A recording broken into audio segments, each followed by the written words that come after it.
sier du for noe? Ja. Jeg skal prøve å få gitt beskjed. Ja, men nå er jeg stengt inne, så det er ikke kontrollen. Ja. Ja.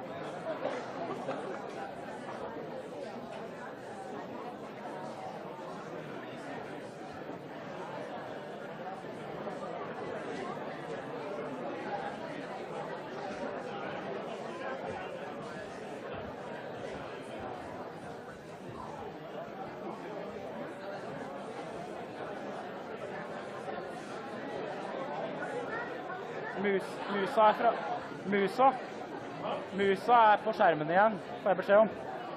Musa på skjermen igjen.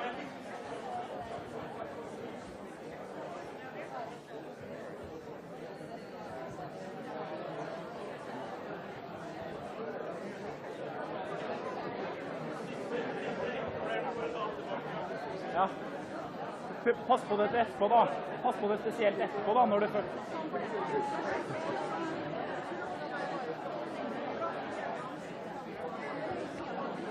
Altså, det er jo først etterpå at det blir veldig viktig da, når han snakker, ikke sant? At Musa ikke driver og... Ja, men det skal ikke være noe grunn for deg. Det som skjedde nå var at nå har jeg vært inne og sett der. Ja. Det var derfor det kom ut. Ja. Så det er ikke sant. Jeg problemer meg, så... Men kan ikke du bare gi meg et link hvis jeg stiller videoen nå, hvis du ser meg fremme der, da... Jeg skal prøve å huske det. Ja.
We are very happy to welcome you all to an exciting and important evening. First on our agenda is an interview with Edward Snowden on link from Moscow. He is, as you know, a recipient of the Norwegian Pen Freedom of Expression Prize, the Oslo Prize 2016. But when can Snowden receive the prize? In person? And how? We have invited a prominent panel to discuss his situation as a whistleblower and his disclosure of worldwide mass surveillance.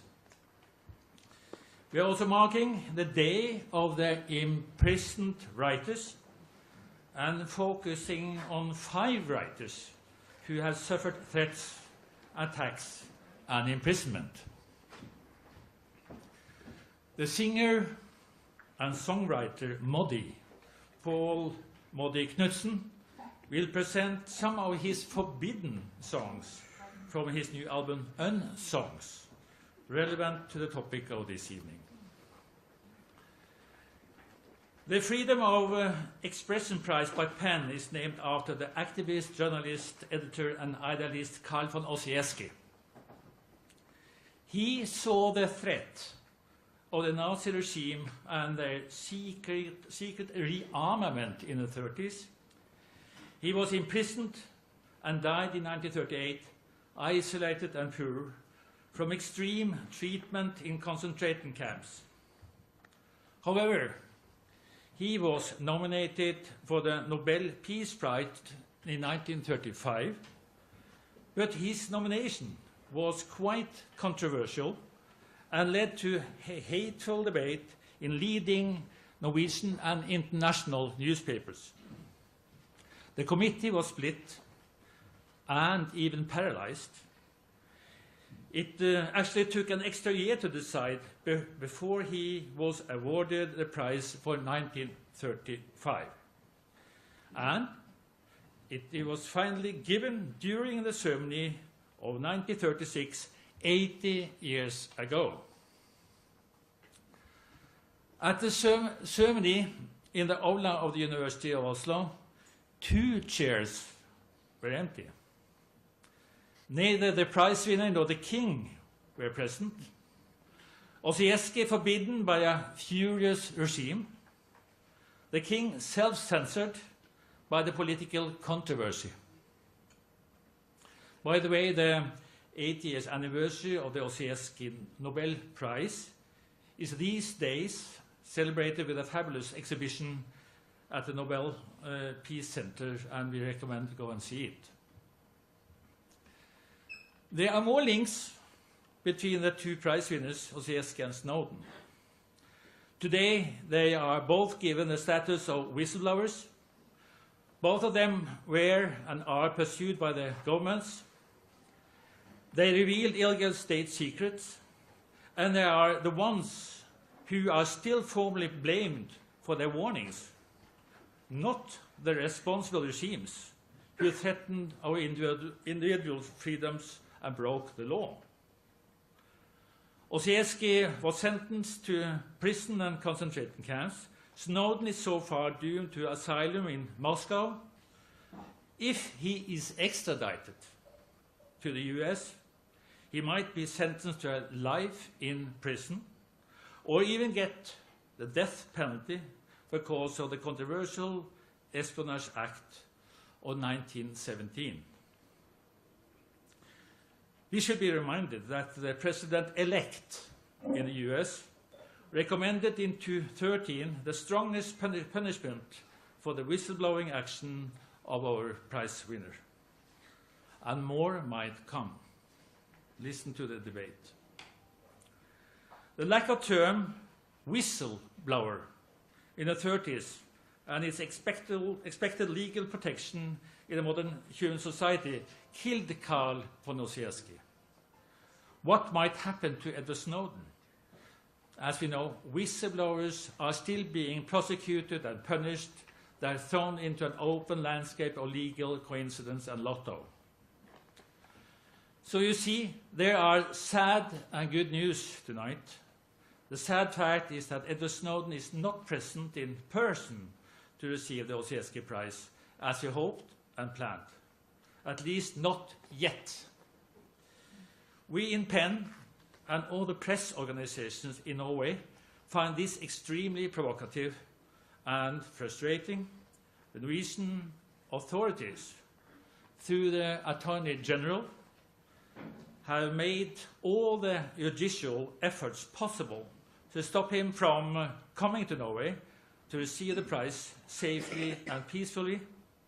They are desperately trying to reject their lawsuit about the extradition law, a case that could permit his safe presence. So far, they have had success in 2 lower courts. We are all now waiting for the Supreme Court to decide whether they will try the case or not. Why is it so important to have Snowden coming in person to receive the prize? There are at least 3 obvious reasons. First, through his presence, we want to raise a debate to highlight the importance of the security of whistleblowers. Second, we want the same debate about the consequences of mass surveillance and how to create transparent guidelines in international law. Third, we want to illustrate the frightening limitation of national sovereignty when it comes to transatlantic questions threatening individual human rights and freedom of expression.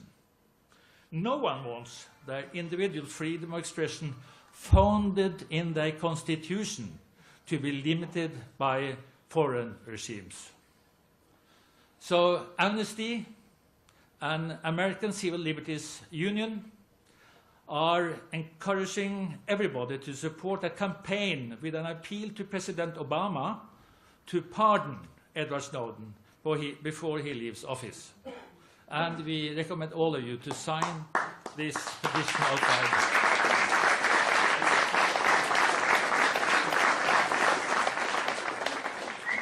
The good news is that Edward Snowden will be with us tonight. Anyway, he will, as previously mentioned, be interviewed on video link from Oslo in a few minutes. But before he appears on the screen, I would like to welcome our other prominent guests. Alan Rusbridger, the former editor-in-chief of The Guardian, who was the first to publish the secret information released by Snowden. I just stopped there for a second. And these days, Principal of Lady Margaret Hall at the University of Oxford. John Crane, former senior official at the Pentagon and famous for his committed work in support of whistleblowers. Both of you are guest of honors. Thank you for coming.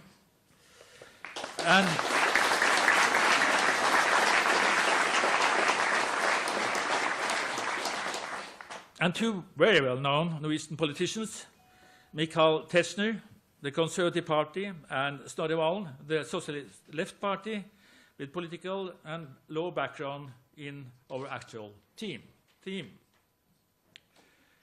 The one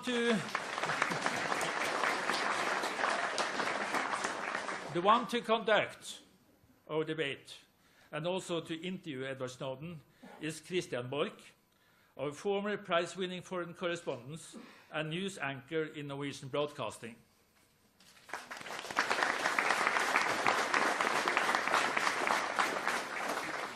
But, first of all, we are welcoming Edward Snowden on the screen, live from Moscow.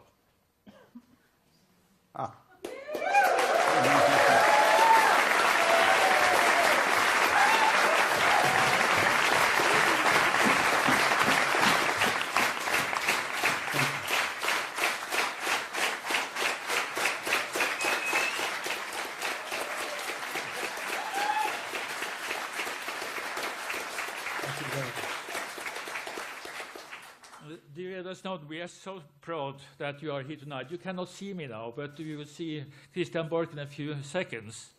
But we very much would like to underline that we are so sorry that you are not here in person. We promise you not to give in. We have, as you know, postponed the so-called Ossieski Prize, the Freedom of Expression Ossieski Prize of Norwegian Pen, until the 7th of June next year, which is a symbolic and historic date in Norway. And a date we will really celebrate, and we are really hardworking to let that happen. You are so welcome to Norway. Thank you for being on the screen tonight. Christian Borch, please. Thank you.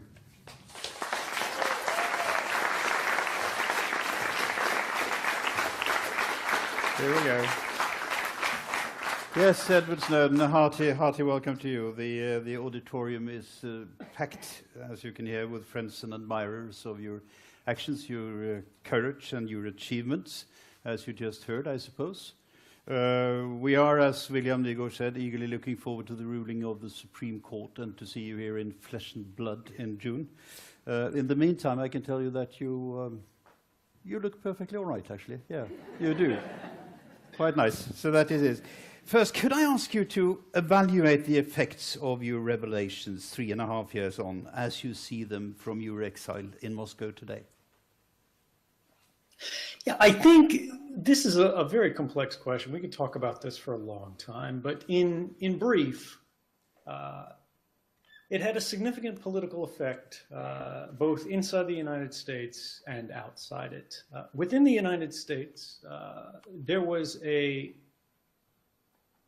extreme wall of secrecy established by a succession of presidents, both President George Bush of the Iraq War and President Barack Obama, who continues it today, that this wall of secrecy had never been breached. But what it was protecting was the fact that within the United States, there were systems of mass surveillance that collected records about the private activities and communications of every American citizen, in many cases without a warrant, as well as their actual communications, details and without details, perfect records, with only the approval of a secret rubber stamp court that in 33 years only said no to the government 11 times. And that was out of about 34,000 requests. But more than that, it wasn't just about the effect on American citizens. For those of you in the room, anyone who doesn't hold a US passport or doesn't live in the United States with a green card, were considered to have no rights at all. There were no meaningful privacy protections that sheltered your life, that respected your rights, which meant, in effect, the NSA had created the world's first system of global mass surveillance. They collected everything about everyone that they could, simply because the technological capability was there. Since that time, the president who first came forward in June in response to the revelations and said he thought we had drawn the right balance between your rights and the government's desires. Therefore, there was nothing to discuss and we should all move on. But roughly 6 months later, courts that had been shut out of this discussion only 3 months earlier in the United States, 4 months earlier in the United States, reviewed the programs for the first time in a real court, not a secret court, an open court. And they found these programs were not only likely unconstitutional, violations of basic rights of Americans and those around the world, but they were unlawful and had been for the entirety of their operation, more than a decade. The Congress moved, with some protest, to reform some of these programs, not all of them, but the first significant reform bills in more than 40 years in the United States. And that president, who once defended these programs so rigorously, signed that bill into law, changing his position and saying, although he would never condone what I did, he felt that this debate had made us stronger as a nation. And on that point, I agree with him. Now, this debate echoed beyond the borders of the United States and has reached all other countries. I mean, this has been really discussed in a global way. But the sad result of it is when you have a wave of information that affects people's thinking, that gives them more power, more control over the direction of their society, more of a voice in saying how it is that they want to live and how the future should be, there is always a counter force, a backlash. And we see this coming from the intelligence communities, the spy agencies, of not just authoritarian states. New laws have been passed in countries like Russia, China, discussions, of course, held in countries like Iran, but also in the United Kingdom, which just this week passed the most extreme surveillance bill in the history of Western surveillance. In fact, many commentators and legal experts have said their bill is worse than the new Chinese surveillance bill. Germany has passed what it called reform laws that actually reduced the levels of rights that are enjoyed by German citizens and international individuals. The French have done the same, and in the United States, we see these same debates beginning again. And of course, we have now had a change of the presidency, which will complicate this even more. But this might give many people cause for fear. It might strike us as a moment of alarm, and it's true. This is a tipping point in the history of our rights. The boundaries of what we consider orthodoxies, of what it means to live in a free society, are being reshaped, often behind closed doors without our knowledge and consent. But we cannot fear, and we must not fear. We cannot hope for a hero to come forward and fix things. We cannot hope for a president or a legislator or anyone to stand up and save us. Because if anything, the history of the presidency of Barack Obama, who campaigned on platforms such as ending the very kind of mass surveillance that he embraced and extended, is that elected officials can and must be trusted as little as possible, because campaign promises are not reliable. We can, of course, make decisions about who would better represent our interests based on their claims, but ultimately the hard work of defending democracy falls to people like you, the ones who are in this room right now. Don't be afraid, be ready, because the next years will be harder and full of more work, but more fulfilling work than we have seen in recent memory. Yeah, well, my next question would be to quote the old saying that the people is the water in which the political fish are swimming, attributed to Mao Zedong, actually. But I mean, would you stress the importance of making people aware of these problems, being much more conscious about them, to do the actual pressure on the democratically elected politicians then? So I mean, how would you evaluate the broadening of the awareness of the great public? Yeah, the difference is, prior to 2013, if you said the government was collecting all of your emails, they were intercepting and storing vast databases of everything that you ever typed into the Google search box, every website that you ever visited, people would have thought that you were crazy. They would have asked you where your tinfoil hat was. These were claims that everyone knew were well, not everyone, but technical experts knew were possible in the theoretical sense, in the laboratory sense, but no one actually believed. These things had been systematized and made normal, and they were happening right now. After 2013, we realized this isn't science fiction, this isn't fantasy, this is real life. These things are happening today. And that short distance between speculation and fact sometimes is all that matters in making people understand that these things will have an impact not just on the way you live, not just the measure of liberty or illiberalism within a society, but how your children will live. The road the world is walking down and the values that we were promoting, not just within our society, but setting up as an example to the rest of the world. And it can turn out that our bad behavior enables worse behavior from the worst and least responsible regimes on Earth. Public opinion is fluctuating to a certain extent, and you have the problem that when people are afraid, they are doing other things than when they're not afraid, to put it very simply. And we have had a period of rather fierce terrorism. Does that jeopardize the efforts of understanding the necessity of a constitutional supported free trade principles? No, free speech principles, I mean. I do think so.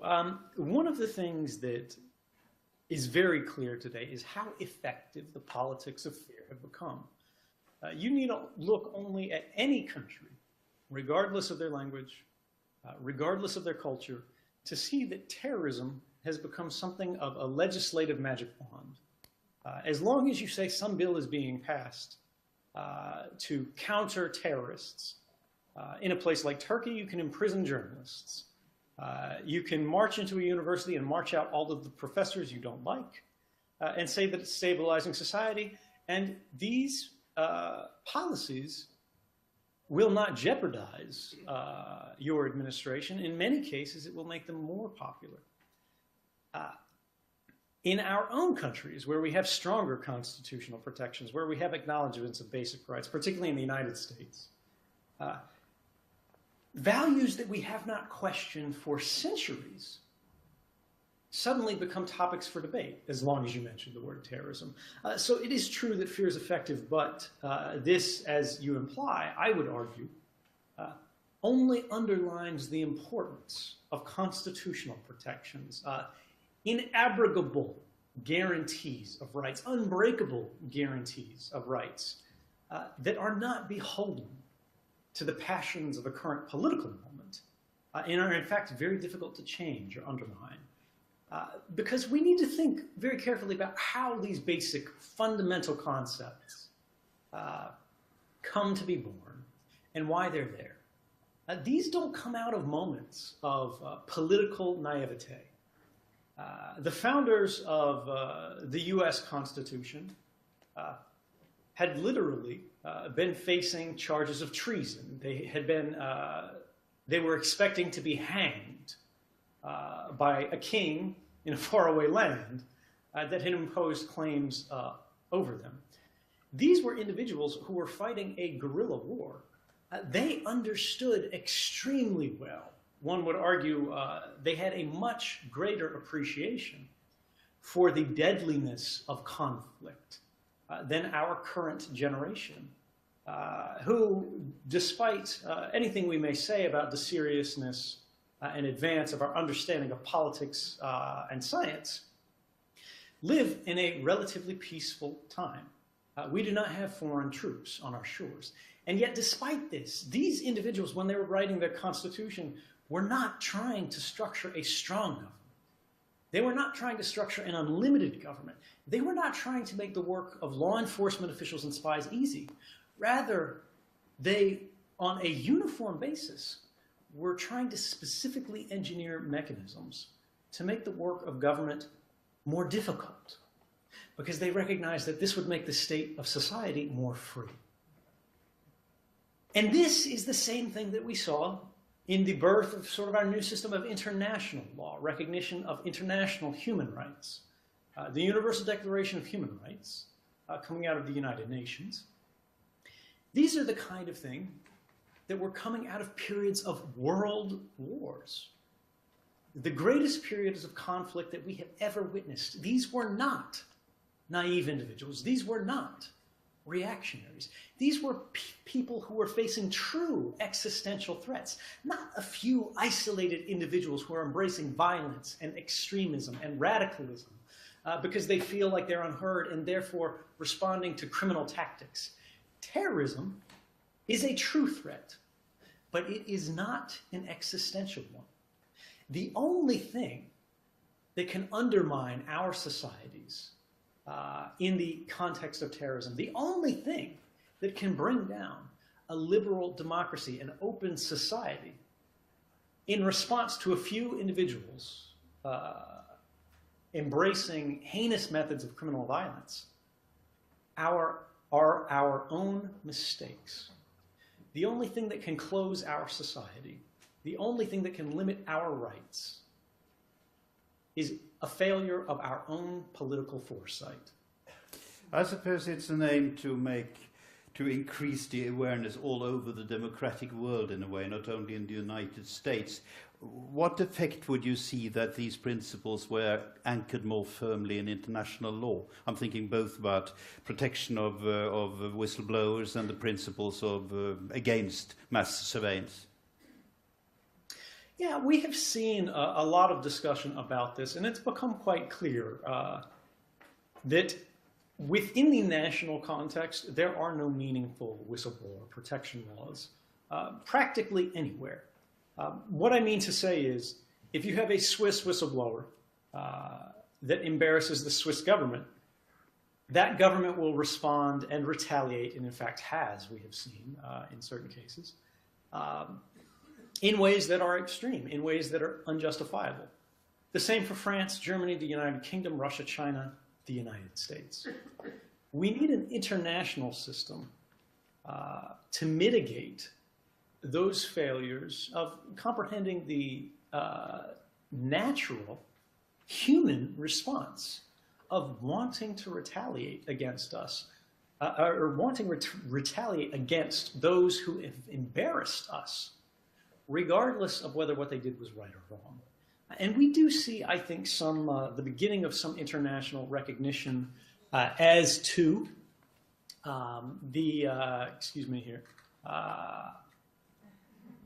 we do see some recognition of these political realities where members of European Parliament recently voted to pass a resolution claiming that whistleblowers should be protected. This vote was not strictly about myself, although they invoked my name. What they were saying was that within the European Union, we need to recognize that the only way we will enjoy the benefits of truth tellers in a free and open society is if we do not require them to be destroyed as a result of telling the truth. And that vote barely passed, but it did pass. And so I hope that we'll see more progress in those directions toward the future. Is the technological development creating new challenges in this field all the time? I mean, it's getting so fast, it's difficult for people to follow it. I'm reflecting to my own lack of ability to understand what's going on, actually. But you do have things like social hacking, I mean, going into open social podcasts and that sort of thing, and doing things which are theoretically not illegal, but which can amount to something which is against the principles of freedom of speech. Also, the idea, I think, behind this is that technology is revealing to us properties that we did not foresee, that we did not expect, in a way that many sciences have gone through in the past. In the last century, we had nuclear physicists who dreamed about creating clean energy, free energy, and of course they unlocked the secrets of the atom. And yet these nuclear physics also gave rise to vast amounts of nuclear material that became radioactive, accidents, and of course nuclear weapons. We today are living through the atomic moment of computer science as a discipline. Technologies and devices, services, and companies that we intended to empower individuals and communities around the world are being undermined, are being corrupted in new ways, and in many cases secret ways, to disempower those same communities. And we haven't yet got a handle on how we control for those new kinds of radioactive waste. And this, in our case, are the records, the transactions that are occurring instantly right now as we have this communication. Not just as we give this talk, but as you sit in this room.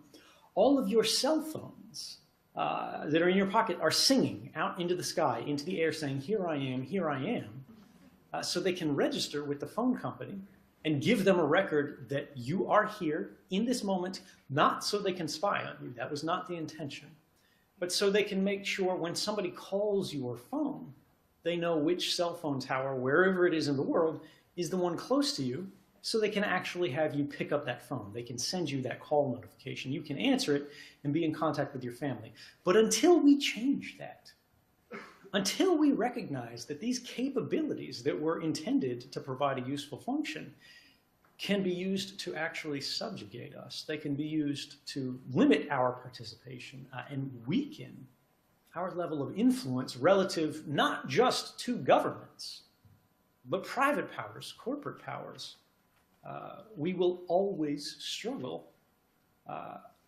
with ensuring that technology actually does provide more of a boon than a bane to our societies.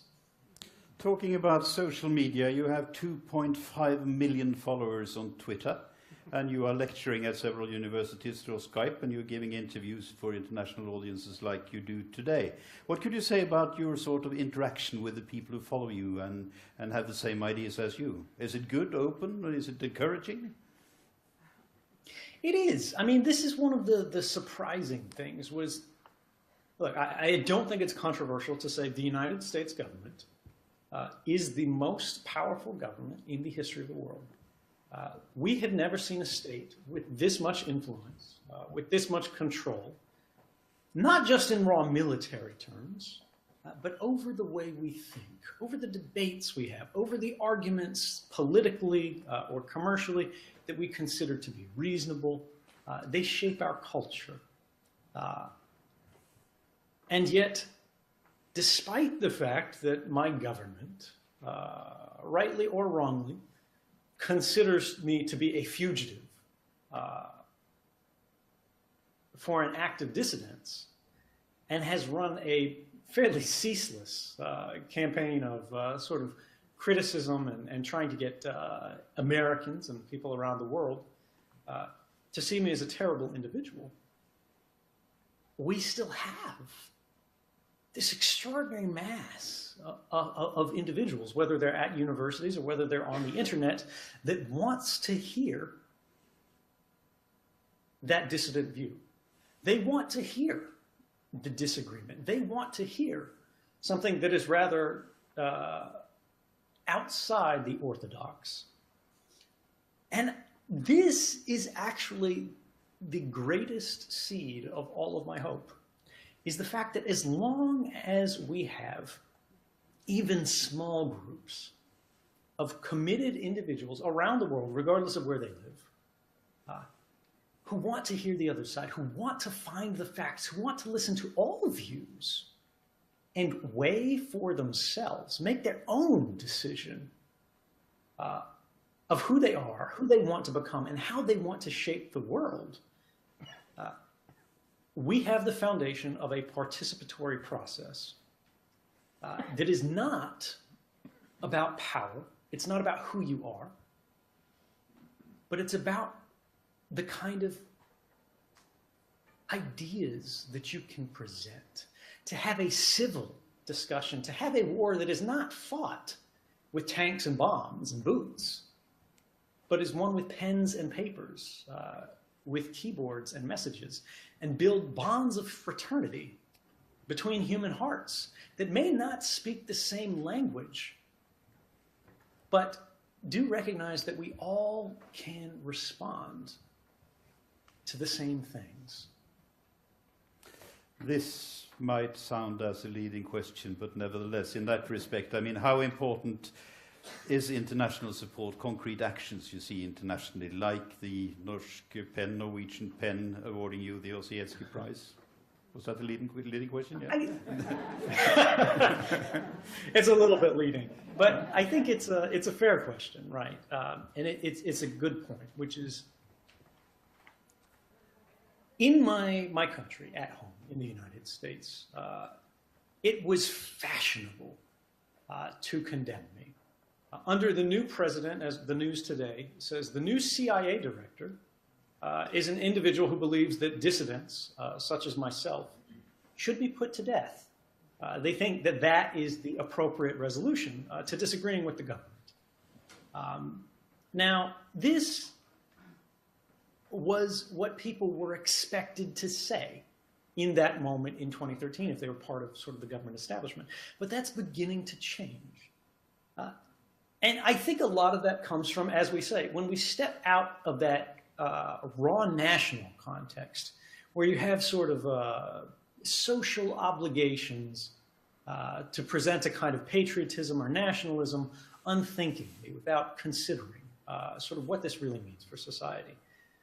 You get a better quality of conversation. You get people saying, well, let's look at this in a more considered way, rather than what we're expected to say, what the orthodoxy is again. And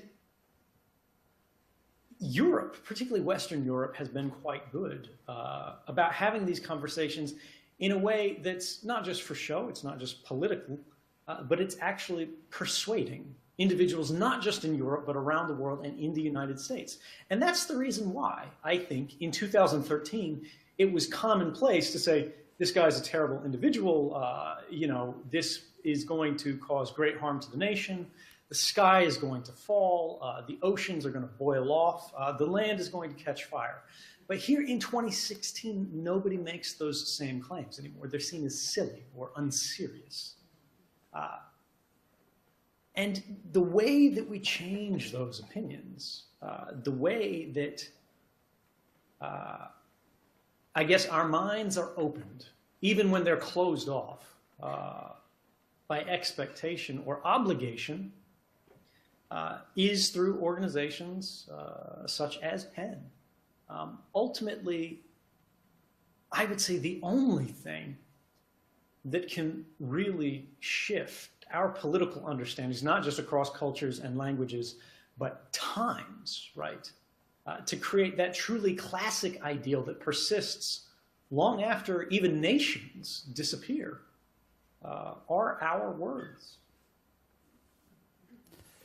Edward Snowden, thank you for your very open and very reflective way of answering our questions. It's been good to have you here, and we're indeed looking forward to seeing you here next year. In the meantime, good luck with absolutely everything. Thank you so much.